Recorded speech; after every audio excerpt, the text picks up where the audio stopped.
Welcome to Public Square, Conversations in Democracy, where we explore the heart of democracy.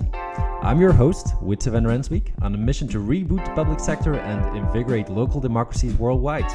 Join us as we spotlight game changers, share visions, and practical innovations. Let's begin today's inspiring conversation.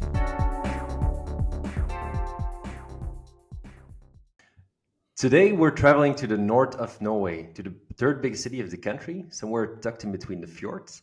And in today's conversation, we'll be talking with Øyvind Tanum, the smart city manager at the city of Trondheim.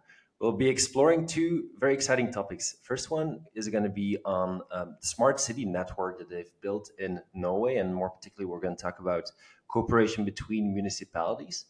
And then from there, we're going to talk about AI in government and for government, and how actually AI, the intersection of AI, community input, and policymaking, how they work together. So really excited for this conversation, and a very warm welcome to you, Øyvind. Thank you. Happy to be here. Øyvind, to kick things off, let's go back in time. Let's go back to those days when you were still very young. And I would like to ask you the question of, what is your first memory, your earliest memory of democracy? Well, I think like democracy is something you come to think of quite early because it has something to do with how people agree on things. So those kind of memories are quite early. But I think what comes to mind is actually when Obama launched his campaign and he did this on Reddit. This was, for me, this was kind of the pivotal moment where democracy kind of went into the digital space, where he had the Ask Me Anything session and he got, I think, 50,000 inputs in the course of 2 hours or something. I think for me, that's the clearest memory of democracy and e-democracy in the beginning. And why was that such a pivotal moment for you? Because it showed so clearly what you could do with technology that wasn't available before. Like 5 years earlier, there's no way you could have had that kind of conversation with the upcoming president of the United States. Okay, interesting. So I think that's a pretty good segue into what we're going to be talking about today, right? Like the influence of technology on democracy. And before we get into those two topics of the smart city network and AI, I think we should first go to your city, to Trondheim, and talk a little bit about your role. You work there. So you are smart city manager. Whenever you go to a family party and you got to explain to a 10-year-old what a smart city manager does in the day-to-day, what do you tell them? It's quite a difficult conversation, but I try to explain that I try to use technology in a way that makes the society more sustainable. I think there's so many opportunities with technology, but the way you use it and the way you integrate it into the everyday work of a municipality, I think that's one of the challenges that's are worth focusing on. How does it translate to some of your responsibilities and your day-to-day work in the city, and what are some unique challenges that you have in Trondheim? In our city, we have a lot of technology companies and startups and students. So for us, it's more about navigating, let's say, in the jungle of ideas and technology, and figure out how we can create spaces where we can test things out, experiment, do pilot projects to see what works and what doesn't. And then, as a consequence of that, implement it into the organization. Mm-hmm. So my job is to facilitate and manage and encourage those kind of projects. And I think important to know, so in Trondheim you have, is it the biggest, or at least one of the biggest engineering schools of Norway, right? Does that play an important role in kind of, you just said also experimenting with technologies. I imagine they are an important partner. How is this influencing your work to be working in a city with such a big university? We have the biggest tech university in Norway. So of course this has a huge impact. So what we're trying to do is learn how we can better integrate that into the everyday challenges we have. We have programs like University City program, where leaders from both organizations meet a few times a year to align their goals and focus areas so that we can faster get new knowledge into the city, and we can give researchers and students easier access to the challenges we're actually facing. Mm-hmm, mm-hmm. And because you said experimenting with new technology, but let's also go to the flip side and like, why do we want to apply technology in the first place? And that was actually my second part of my question as well. What are some of the challenges that you face in Trondheim? I think the fact that we have really skilled people and researchers that knows a lot about the technology, but not really how what it should apply to. Because I think if you focus too much on technology, then technology becomes the problem. That's not really what we want to focus on. But to be smart about technology, how you use it, how it can contribute. I think that's something that are more maybe a bit more challenges for Trondheim since we have so much tech people.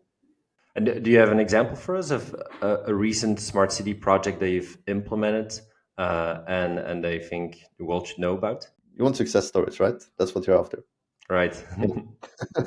No, I think the biggest smart city project that we just finished is a project called Positive City Exchange, which is about creating positive energy blocks or blocks that create more energy than it uses during the course of a year. And this is something that taps into one of the big challenges we have as a society, which is how we manage and use energy. And it involves a lot of different stakeholders, both within our city and outside it. And I would also like to take a step back. Smart cities. Here's a provocation I would like you to respond to. I feel like smart cities 5 years ago, probably every medium to large size city in Europe would have a smart city manager. But I feel like as time has evolved and technology becomes more of, like a given that we got to use technology in city management, that there's maybe I don't know if decline is the right word, but there's less of a centralization of smart city into one function. So my question for you is, how have you seen that term, that concept of smart city evolve, and how do you think it is going to evolve in the future? I think you're correct, spot on. I think smart city came into the sphere as something that's about technology and the idea that we can build a city based on just good technology infrastructure and it will solve everything. And then we realized, well, maybe the technology isn't the problem. So that also means that the wording will go away after a while and it will become more about just developing cities. And I think that's a really good thing. I've always had the kind of idea that smart city is not that we really need to define the entire thing. It's more about what it contributes with. And how do you, talking about success criteria, how do you actually evaluate that your city is smart? How do you measure your work? We've been working a lot with measuring smart and sustainable cities, uh, not only in Trondheim, but in other Norwegian municipalities and also globally. A lot of the KPIs are about impact. For example, how do you manage your water in a city? That's not initially a smart city project, but you need some of the smart city logic to get there. And I think that's also really important that we focus on the impact we have. So to focus on measuring impact instead of just telling good stories, I think that's important. I would love us to also explore the idea of the smart city network, which we've already been talking about before this podcast, and I find rather fascinating. But could you introduce to our listeners, what is a Norwegian smart city network about, and where does it come from? As in, like, what inspired the creation of such a network in the first place? I think you said smart city waves like started 5 years ago, and I think that was the time when we started creating this network because we had a lot of municipalities that had some kind of smart city project or program, and it came quite natural to collaborate and figure out what other cities were doing. So what came up quite fast was when we were looking for, okay, what kind of challenges do we have? Do we have something that maybe not every city, but many of the cities are trying to solve at the same time? And one of the things that came up was citizen engagement. Like we all want to do and it's one of those things that's it's kind of hard to be against, but it's not obvious how you do it well. So that's when the entire smart city network kind of created this spin-off, which was a citizen engagement network. And that's where we have had spent a lot of our time and energy, and which have also created the most impact, I would say. And that was, so specifically citizen participation was the first kind of challenge that you all focused on. That was kind of one of the initial topics to really focus on within the network. And all right, that's interesting. Um, And what are the advantages of working in? You also already shared it, of course. Like you have all the same challenge, but what is the power of such a network in solving that same challenge? How has it helped cities move the needle on citizen participation? I think citizen engagement as a, let's say, domain is not that mature yet, at least not digital citizen engagement. So the fact that even though a lot of municipalities had the same challenges, they approached it from different angles. So what this enabled was we were able to use whatever the municipalities worked on and share between between other municipalities. In that sense, we had a lot of different roles and developing knowledge and ways to use it inside the municipalities. What we aimed to do, what we said we would do, was to make it easier for municipalities to excel at digital participation. What are some of the things that you offer to the municipalities to excel? Offer them tools and made it easier for them to use practical digital tools in their participation process. And we also created this knowledge base and a forum so they can meet other people with the same roles and same challenges. And talking about challenges, so we'll go back to the tools in a moment. But first, on the challenges, what have you identified? Talking about citizen participation in Norwegian municipalities, what are people typically struggling with when they talk about citizen participation in government? All the kind of standard challenges with how you engage people and how people get heard and how you give them feedback and so on. But one of the things that kind of became clear quite early is that we don't need to do a good citizen engagement project. We need to do a lot of projects at the same time.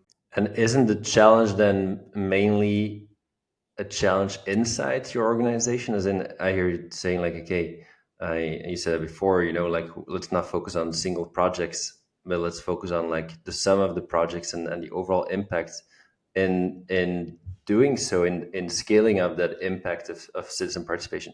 What is the challenge there specifically in bringing that change management? I think first of all is to realize that this is something that to some extent need to be managed and governed. Because if we're really serious about doing citizen engagement, then we need to account for how we do it.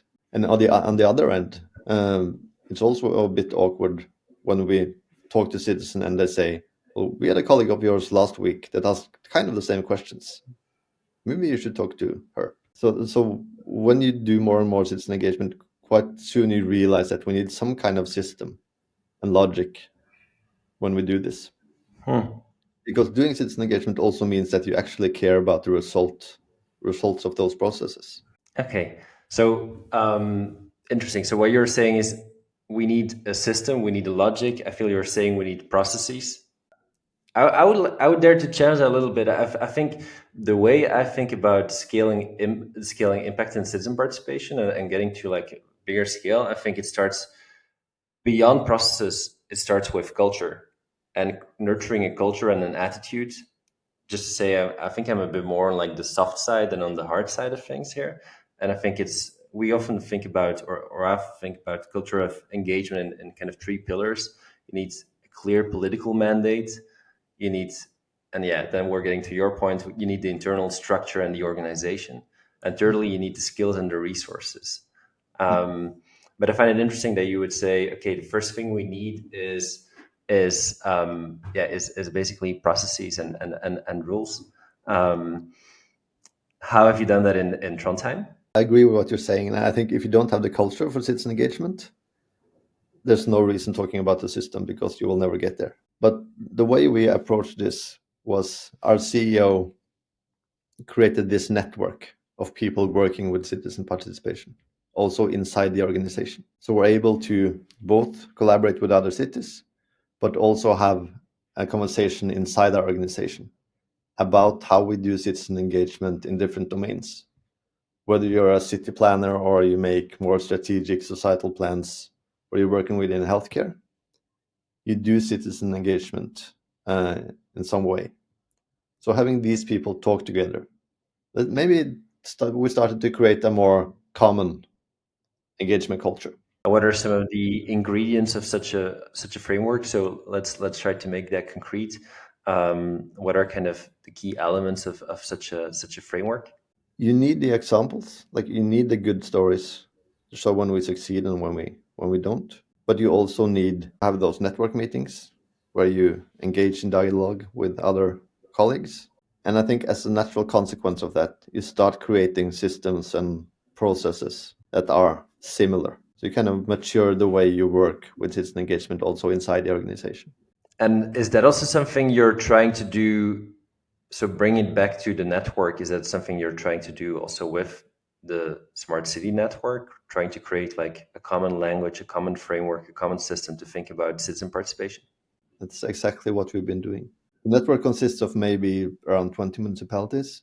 And in Norway, we have 356 of those. So everything we can develop that helps other municipalities, I think it's of great value, especially for the small municipalities. I think it makes a lot of sense, like to collaborate as municipalities on common challenges. I'm just trying to think like, what is the flip side of it? What are disadvantages to actually collaboration? Because it seems so logical to collaborate. So what are kind of the struggles you've been facing setting up such a network? One of the challenges to figure out what we should collaborate on and what we should leave to each municipality. Because the idea that everything could be standardized and all collaboration is good, I'm not sure it's true. I think you need something practical to collaborate on. If not, you'll probably end up spending a lot of time trying to solve problems that you can't solve together. What is such an example of a very precise challenge you have defined within citizen participation? Or in other words, like how has the network already shown its impact? For municipalities, you have different kind of things you do. Like every municipality has a societal plan. You have an annual budget. You do area development plans. And to come up with examples and share them of how municipalities do these different types of processes that others can copy.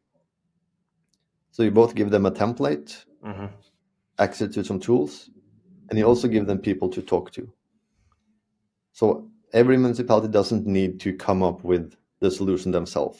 They can get there a lot faster. Yeah, I think that's a really good one.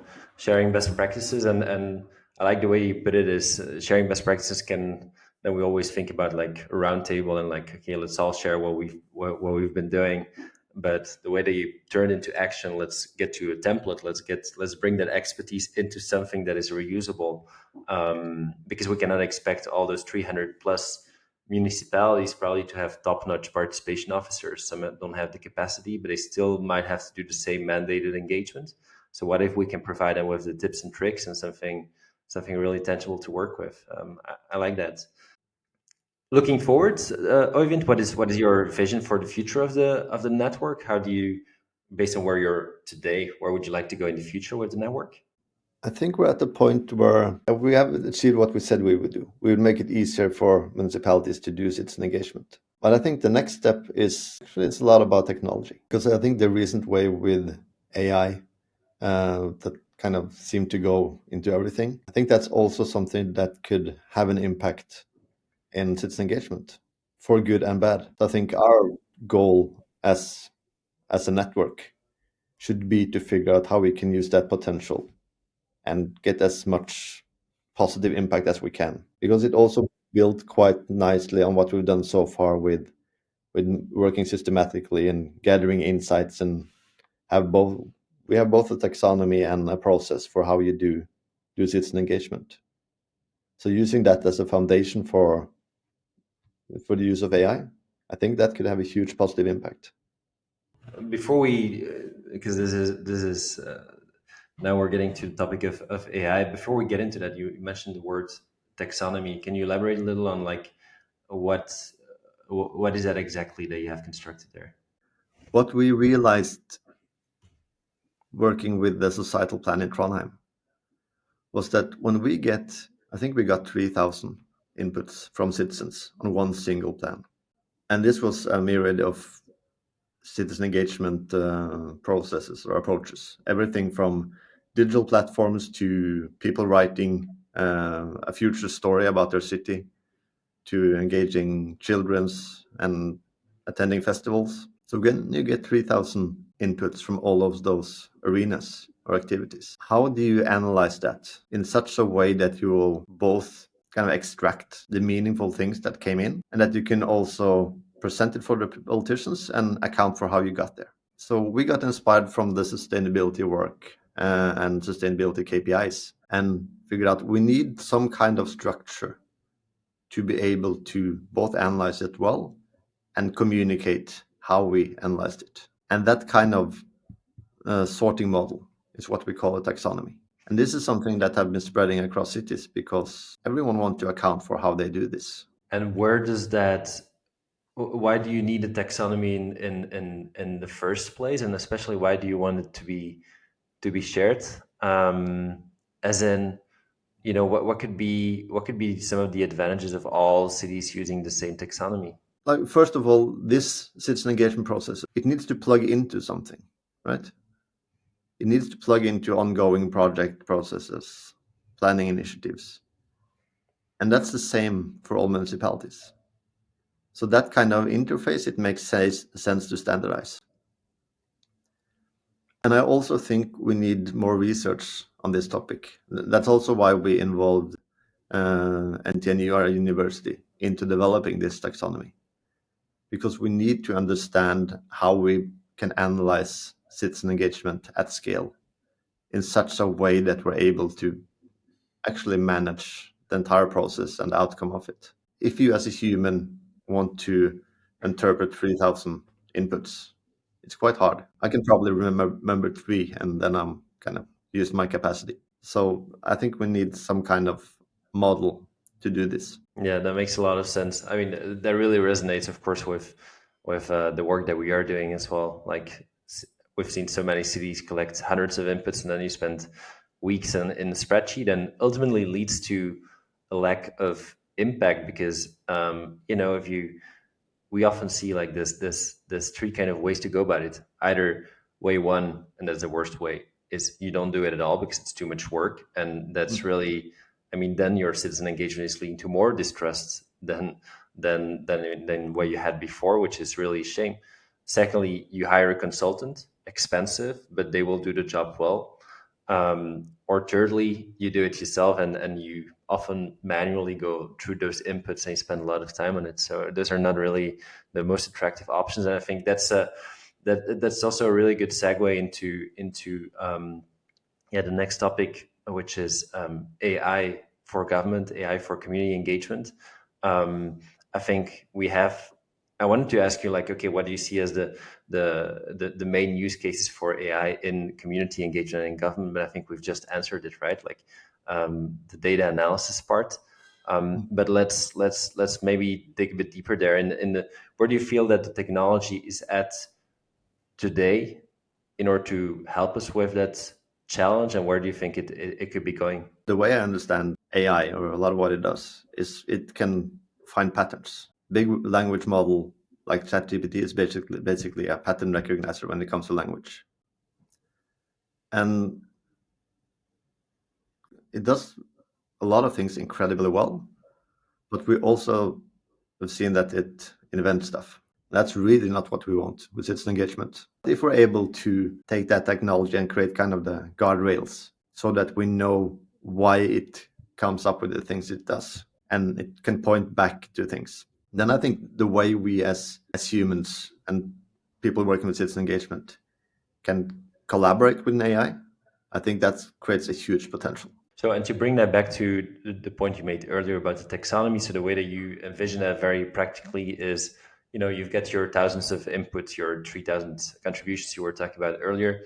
First thing is you basically classify it onto your taxonomy, right? You have those different classes. And then now using generative AI, we can actually get to the point. Previously, we would only have that, because I do believe that classification was already possible, right? But it's the generative AI part where where we can summarize all those inputs and get quickly an understanding of like, hey, what is being said here? or even to the extent that we can ask the AI questions of like, hey, browsing through this data, how do old people versus young people think differently about it? Which is yeah, truly fascinating. What I wonder about is whether this can close that gap with the decision making level, because I do think that is still a challenge for citizen participation. Like collecting those 3,000 inputs. So maybe just continuing on the example, how does it ultimately stream into the formal decision making processes? So could you tell a bit more about that, Øyvind, from your experience? Because it's one thing to have the technology and to have a nice report, but is that enough? It's probably not ideal. I think there's a lot of ways we can extend it also into decision making processes. Talking from a like local democracy perspective, there's a lot of plans and political decisions that we both do citizen engagement before the decision is made, and that also need to be completed after the decision is made.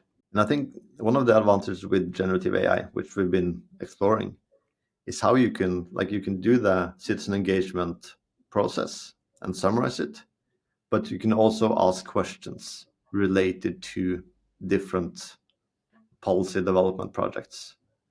So you can use that kind of insights that we gathered in one process and link it up to other decision making process. So of course Hmm. there's big potential there, but there's also a danger that you let's say misuse. I think we need to be really aware of what the AI does. Like, how does it create things, and what's our logic? What's the logic we have when we decide to use AI? As people, we need to be really aware of when we use AI and not. We need to be able to explain it. If not, we might be be fooled by the AI. Yeah, I totally agree.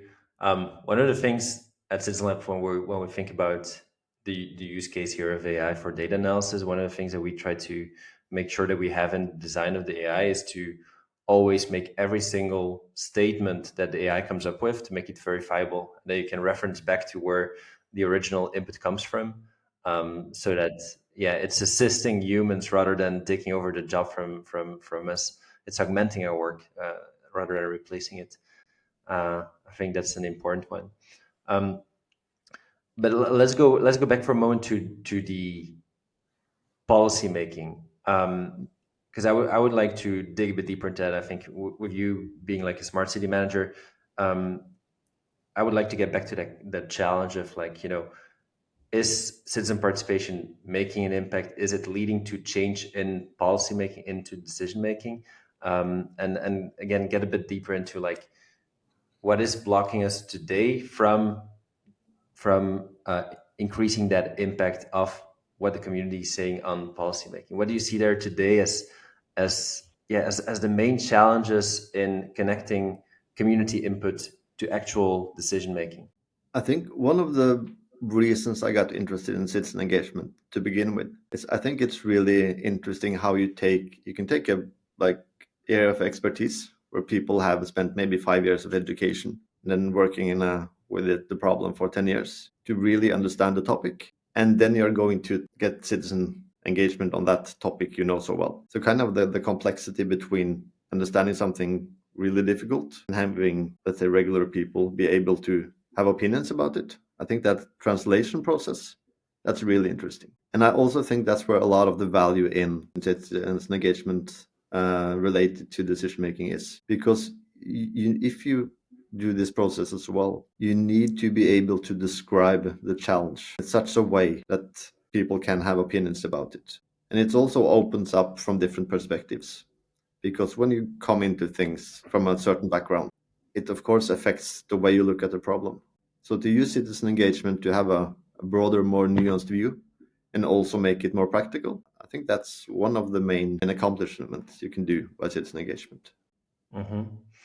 I find that interesting because it's something also on previous podcast episodes that we've been hearing, about like, okay, present your questions to your community as if you're, just as I asked you at the start, like as if you presented to a 10-year-old. And also we had Aja from Seattle. She was talking about the importance of especially capturing lived experiences. What I put on my head as a devil's advocate here, I wonder if we aren't dumbing things down too much for the community. And because there is that tension of, like there is technical expertise, um, and of course we want to value that, but then what is, or let me put it this way, what do you see as then the role of citizens in citizen participation? What do they contribute, as opposed to, if we don't think about it as technical expertise, what do they contribute? I think you needed to get the nuances. Like you have politicians, they're elected a lot because they're their values, and you have technical expertise in certain domains, and you need something to nuance those perspectives. And I think that's also why it's important to do different kind of citizen engagement processes. Like I mentioned our societal plan. We had maybe 20 different kinds of activities. Everything from a digital platform, you can get easy inputs and it's like quite explicit. But we also did things like having citizen assemblies, which is really time consuming and like it's an expensive process. But the value of presenting topics and dilemmas and having citizens discuss them. Like it opens up like the domain of knowledge in such a way that you wouldn't be able to do without involving citizens. You use the word nuance, and I think it's a good one. It shows to the value of believing in the diversity of opinions, right? Yeah. And seeing the value in hearing all those different perspectives, how they can blend together to an enriched, like end decision in the end. Um, Now, to wrap up this conversation, Ovi, now I would also like to talk a little more about. We've been talking about technology, mainly about AI. You mentioned online tools, online citizen participation tools. If we zoom in on the state of those platforms, how what do you think is today, or what have you seen in the past 5 years, is working well already, and what have we kind of what can we where can we check the box, so to speak? But also, what are your hopes for the future in terms of, hey, we haven't cracked this one yet, this is something we got to do better? I think a lot of the digital tools out there can help you run good processes. And the best ones can give you a template so you dramatically increase the chance of having a good experience, both for the people inside the organization that run the process, but also for the citizens themselves. There's not that many tools that does this, but the best ones do this really well. So you actually get as a citizen, you get a good experience when you do citizen engagement. What I think this is still a lot linked to specific projects. So if you put yourself in the position as a citizen and you want to really help developing your community, then you're faced with different approaches, different projects, different ways of engaging yourself in the bigger process of developing the community. I think to think of how you can help facilitate this process over time, to have a more holistic view on this. I think that's where we have still some way to go. To do that, you also need the back end with using the data more intelligently. You need to have more context information on all of the citizen engagement processes you run. I think this is also something that digital tools can help facilitate. I agree. And I think that at the same time, we got to think about the citizen experience. And the reason I'm saying that is because what I hear you saying, and what I've also been, or still believe, but have been believing for a long time, is, yeah, we need, if you can only participate in one or two specific projects or two fields, that's too narrow, right? We want to be able to kind of offer a platform to have, like democratic conversations on all things happening in the city. Um, Yeah.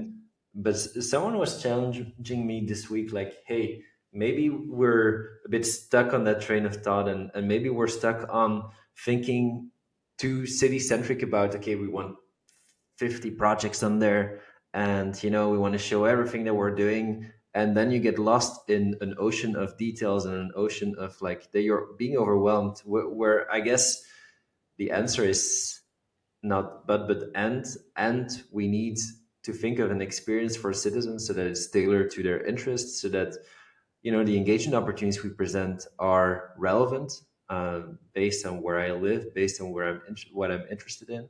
So I think, yeah, just adding on top of what you just said, I would be excited in seeing, like, also tools develop more personalized citizen citizen participation experiences for the end user, for the residents. I don't know if you would agree with that. I agree. I think it's a really good point. A few years back, we played around with the concept of augmented democracy.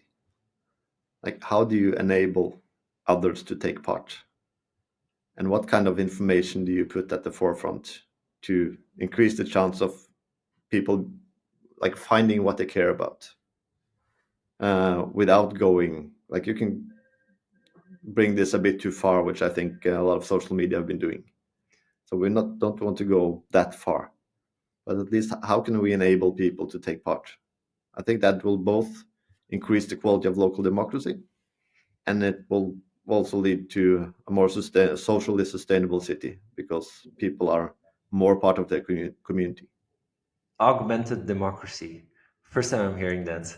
And do you have a concrete example of a project or something you apply this to? How does that work in practice? Well, if you think that there's a lot going on in a city or a local community, and you need to kind of add information on top of it to augment some of it, to make the important parts more visible. Got it. Okay. Yeah.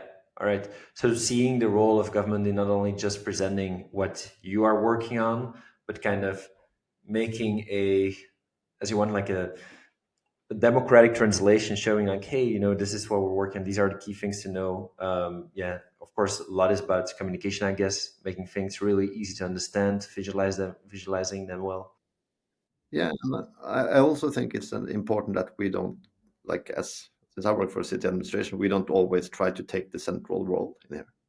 It's also about a lot about listening and figure out how we can enforce things that are already happening. I would like to ask you one last question to close this conversation. So, what would be your single piece of advice that you could offer to fellow smart city managers who are working on citizen engagement? I think if you believe in citizen engagement, which I think most people do, you have an obligation to try to realize the potential of the local democracy. And I think, as coming from a smart city perspective, I think you're quite well equipped to understand how you can use technology as a necessary part of doing that. And there's so many people that are good at citizen engagement all around the cities and communities. So to help them use the potential in technology, I think that's one of the things that I think smart city managers can contribute with. Right. Also got a second thing out of what you just said, apart from technology, of an important reminder: citizen engagement is about democracy, and that people working in government, like citizen engagement can easily lead to check the box engagement on a new planning act or whatever. But in the end, it's about democracy, and keeping that in mind, I think, leads to better engagement in the first place. For the reasons you brought to this conversation today, the diversity and the nuance. All right, thanks so much, Øyvind. I really enjoyed this chat. Thanks for being with us, and until next time. Thank you for joining us on our journey towards a democratic future. Subscribe to the podcast to stay connected. Next month, we'll be back with another trailblazer. And remember, democracy is a journey. It's not just a destination. Stay curious, engaged, and active in your local democracy. Until next time.